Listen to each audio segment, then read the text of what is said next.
Este es el capítulo 9 sobre las tildes. Ya hemos hablado sobre las palabras que necesitan tilde y cuáles no, cuando son agudas, son graves o llanas, esdrújulas o sobreesdrújulas. Y también hemos hablado sobre cómo se separan las palabras en sílabas, teniendo en cuenta las consonantes para poder decidir correctamente si una palabra es aguda o si es grave o si es esdrújula.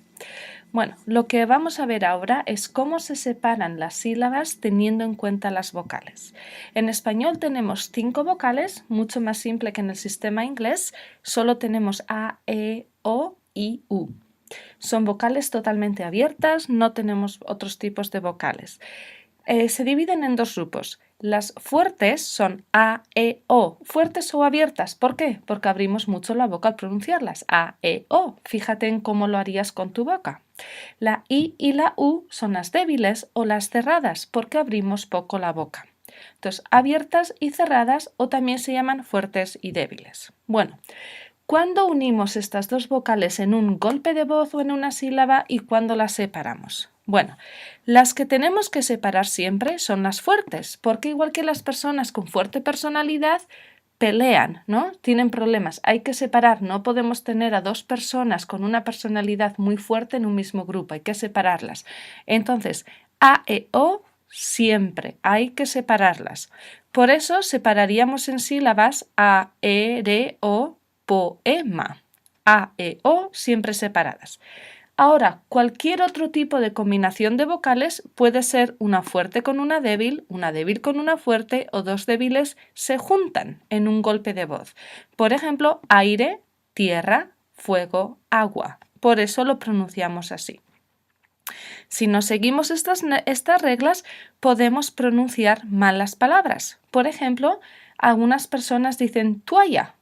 En cambio, la palabra es ya. Hay que separarlo en 3 sílabas porque la O y la A son fuertes y hay que separarlas. Bueno, una excepción a esta regla. Hay situaciones en las que la I y la U, que deberían ser débiles, en realidad se pronuncian con fuerza. Por ejemplo, yo en español digo, yo diría la verdad. Saúl, María, día. Es una excepción, es como que lo estamos pronunciando mal, no estamos siguiendo la regla. Yo debería pronunciar teóricamente día, María, pero no lo pronunciamos así. Entonces, para dejar claro que hay algo extraño, colocamos la tilde en la I o en la U si es que lo estamos pronunciando fuerte. Tú no debes saber cómo se pronuncia la palabra y yo te voy a decir cuál es la sílaba que tiene la fuerza. Y tú vas a decidir si necesita la tilde o no. Bueno, ¿en qué nos afecta esto de qué vocal tiene la fuerza y cuál no tiene la fuerza? Bueno, si tenemos fuertes y débiles, ¿cuál es la vocal que va a llevar la fuerza generalmente? La fuerte. Entonces, ¿qué sucede, por ejemplo, con los verbos en vosotros? Que tenemos muchas vocales ahí. Vosotros sabéis la verdad. Quiero que comáis la comida. La tilde la va a tener la vocal fuerte, ¿sí? Entonces, si tenemos dos vocales, le colocas la tilde a la fuerza. A la fuerte, a no ser que estemos en una excepción como día, María, diría. Bueno, otra misma forma de explicar qué vocales se unen y qué vocales se separan, por si la explicación de las fuertes separadas no te ayuda tanto, es la de el diptongo. Cuando unimos dos vocales, le podemos decir que es una boda, se unen los dos, y el hiato o el divorcio, cuando se tienen que separar. Bueno, ¿qué es un diptongo? La unión de dos vocales en un golpe de voz. ¿Cuáles se unen? Fuertes con débiles, débiles con fuertes y dos débiles. Aire, fuego, ciudad.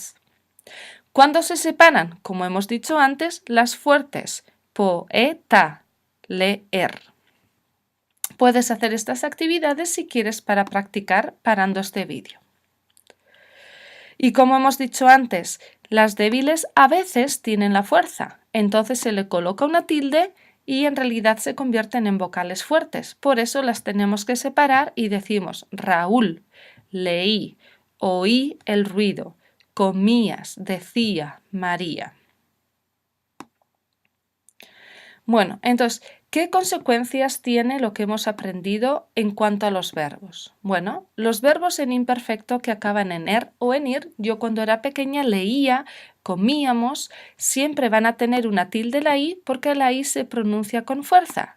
Y eso es extraño, la i y la u son débiles, no deberían pronunciarse fuertemente, pero así lo pronunciamos en el imperfecto.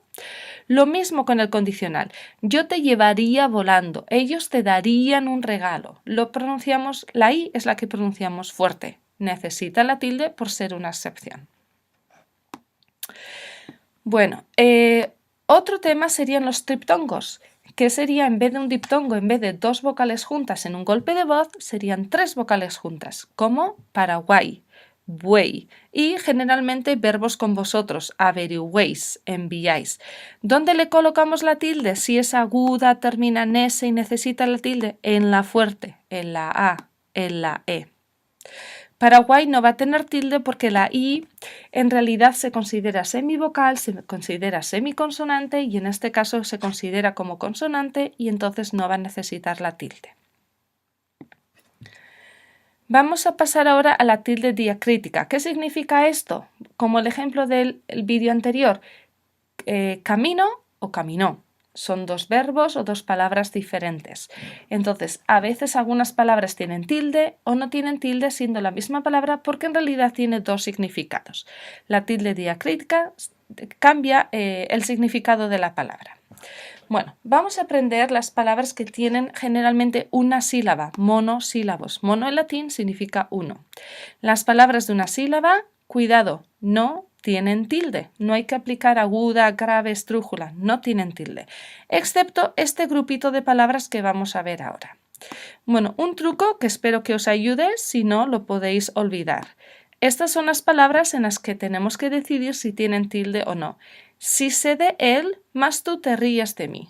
Si recuerdas esta oración, recuerdas todas las palabras en las que hay que decidir si tienen tilde o no. Este más es un sinónimo de pero, ¿sí? Significa, sí sé de él, pero tú te ríes de mí.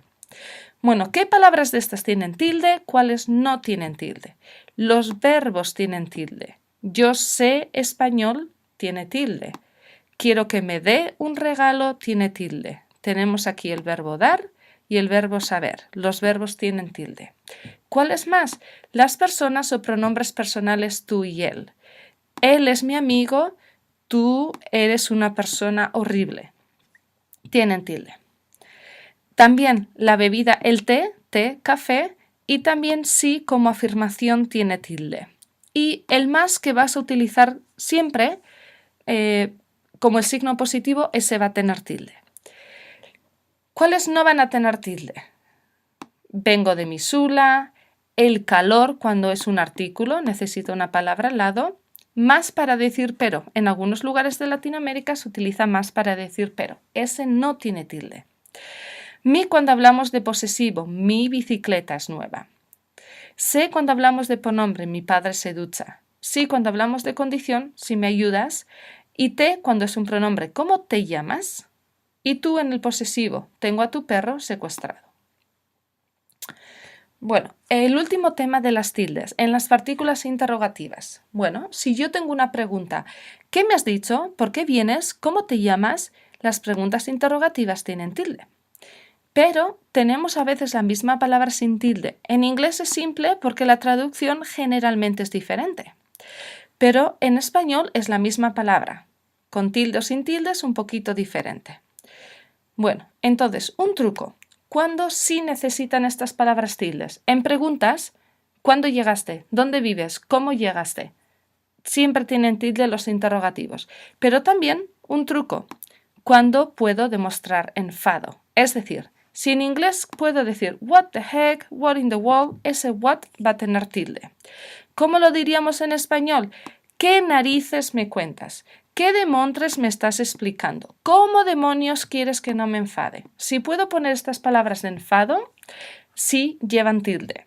En realidad, gramaticalmente, esto se llaman preguntas indirectas, que suceden cuando coloco un verbo antes de la partícula interrogativa. Por ejemplo, una pregunta normal. ¿Cómo te llamas? Tilde. Si le coloco un verbo delante, también tiene tilde. Yo no sé ¿cómo te llamas? Y a eso le llamamos preguntas indirectas. O no me interesa, ¿cómo te llamas? O me gustaría saber, ¿cómo te llamas? Siempre que lo colocamos un verbo anterior a la pregunta, eliminamos la pregunta a la interrogación, pero tiene una tilde. Ahora, cuidado con esto. Tenemos un ejemplo aquí. ¿Por qué no me dices cómo te llamas? ¿Cuál es la pregunta de esta pregunta? ¿Es el cómo o es el por qué? Es el por qué. ¿Cómo lo sabemos? Con la respuesta. ¿Por qué no me dices cómo te llamas? La respuesta es porque no quiero. Entonces, si el por qué es la pregunta, va a tener la tilde. El cómo no es la pregunta principal en este caso, no tiene tilde. Entonces, cuando tenemos más de un interrogativo, fijaros siempre en la respuesta. Ahí te da el truco. El que responde, el que es similar, esa va a ser la pregunta que va a llevar la tilde. Bueno, tenéis aquí otros ejemplos de cuando no lleva tilde y lo podéis leer. Pero el truco para aprenderlo más rapidito sería, si puedo mostrar enfado, voy a tener la tilde. Por ejemplo, ¿cómo demontres quieres que no me pierda? ¿Por qué narices no me has dicho tu nombre? Esos van a tener tilde. Y esto es todo para el final del vídeo del capítulo 9 de ortografía, cuando hablamos de las tildes y cómo separar las vocales.